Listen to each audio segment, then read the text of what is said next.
Welcome to Sweet Life Beat Life. We hope this video helps. You start by removing the mechanical key. Press the small release and pull the metal key straight out.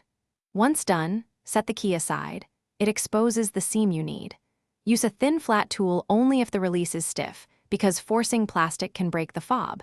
Make sure to work on a clean, flat surface so the tiny parts don't disappear. This first action gives you access to the case split and positions the fob correctly for the next step. Once the mechanical key is out, wedge a thin, flat screwdriver or a plastic pry tool into the case seam and twist gently to separate halves. You'll see the round battery. Note its orientation so you replace it the same way.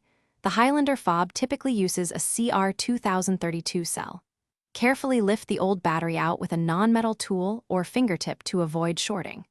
Insert the new battery with the same polarity, press it seated, and align the case halves before snapping them back together. After the new battery is seated, press the two case halves together until you hear firm clicks. Don't force beyond that.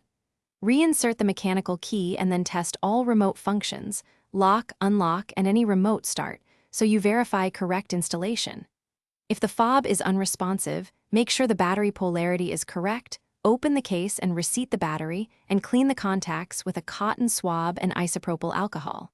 If problems persist, check the battery model or visit a dealer for programming.